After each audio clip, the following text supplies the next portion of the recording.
this session with a talk on personal data protection and information security. We have with us this afternoon Mr. Charles Mock, Chairman of the Internet Society, Hong Kong.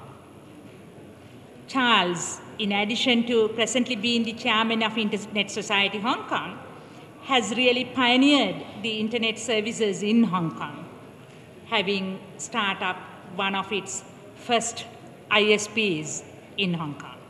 Ladies and gentlemen, let's put our hands together for Mr. Charles Mock on personal data protection and information security. Today, I'm going to spend maybe a little bit, 15 minutes and so, or so, to talk about some of the development and situation of the so-called personal data protection, privacy issues, and information security in Hong Kong. Of course, anytime I talk about this topic, I would always have to say that, well, privacy may mean very different things to different people. And actually, especially because today we're talking with an international audience in the room today, so it may even be very different what privacy may mean to different culture.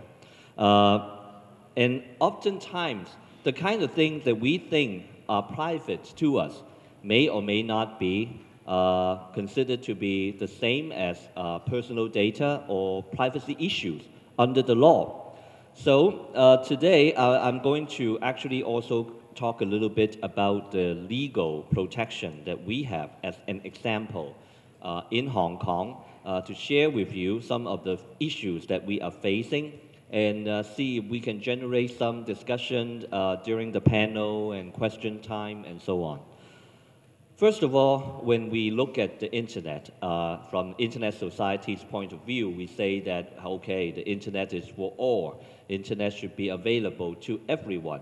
And obviously, I don't have to tell you or I don't have to remind you that there are more and more problems because of that, because of the fact that more and more people are using the internet. It's a good thing, but it also brings on the occurrence of more problems, trouble points, people misusing the internet or misunderstanding the internet, and so on.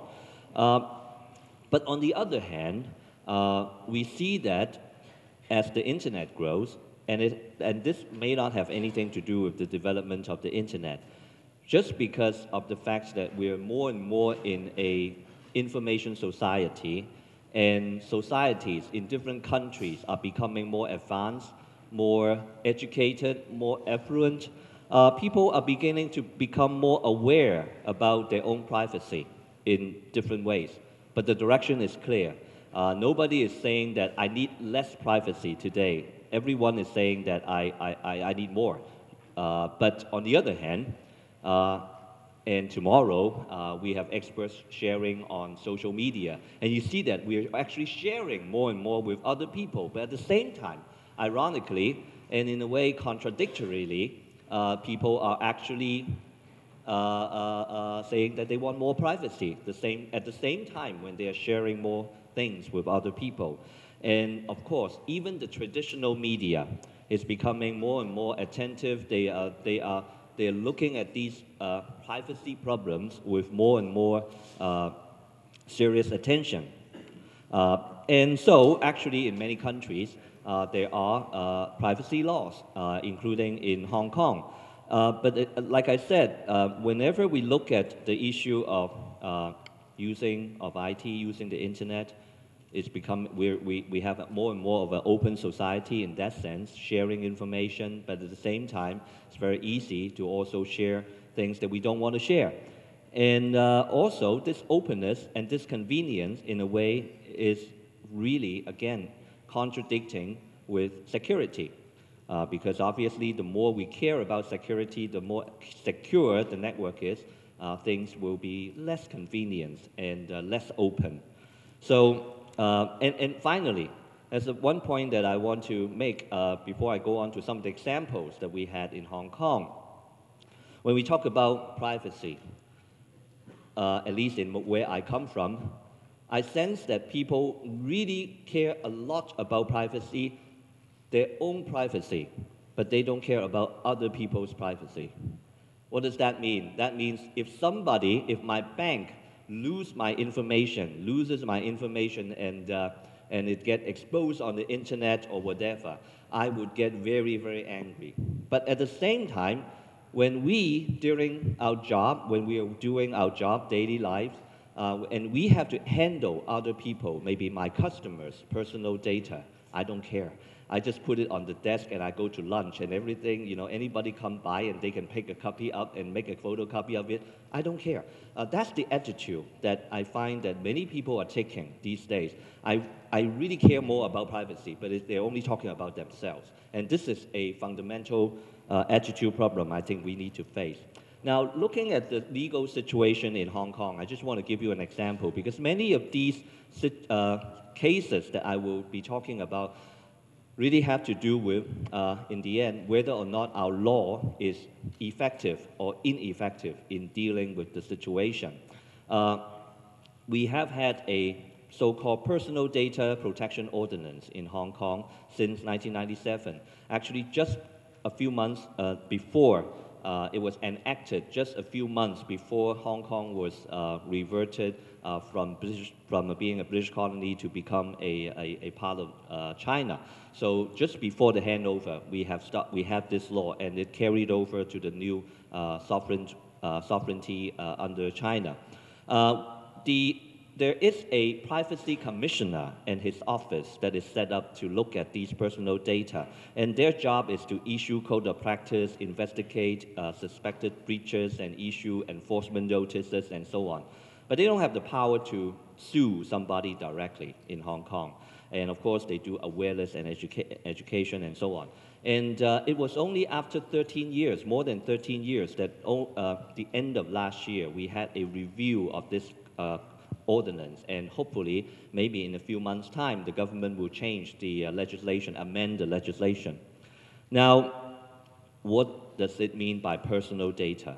Well, it's not we always say that it's a privacy law, but actually the law is called Personal Data Protection. So it only deals with personal data.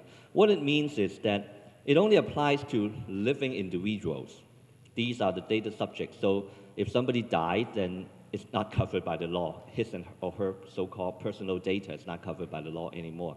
And the idea is that a company or somebody else that that have access to someone else's data, these people or companies are called data user. So what is personal data? It only applies to those data that you can use these data to ascertain the identity of the individual. So for example, credit card numbers, ID card numbers, your address, and so on. But sometimes it's a little bit vague. For example, in some of the cases that we have seen in Hong Kong, is IP address a piece of personal data? Particularly because ISPs assign these IP address to users in a dynamic way. So some people will say, no, it shouldn't be personal data.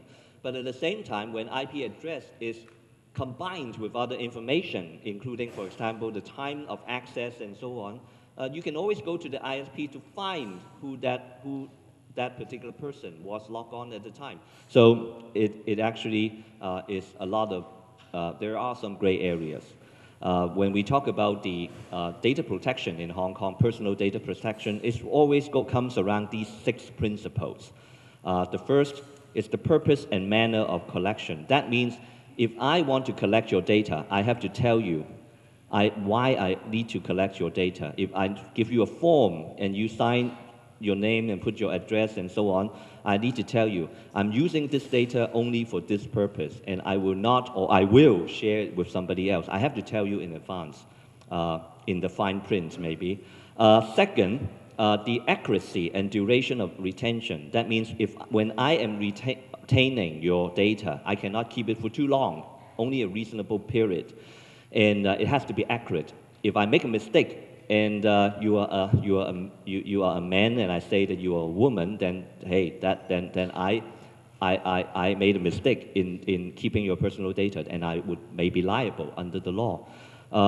Number three, I actually already said it, the use of the personal data, it has to be made clear at the time of collection. Number four, the security of the personal data. You have to put due effort into protecting these information in a secure way, including using IT. Otherwise, if I just leave it unlocked and anybody can walk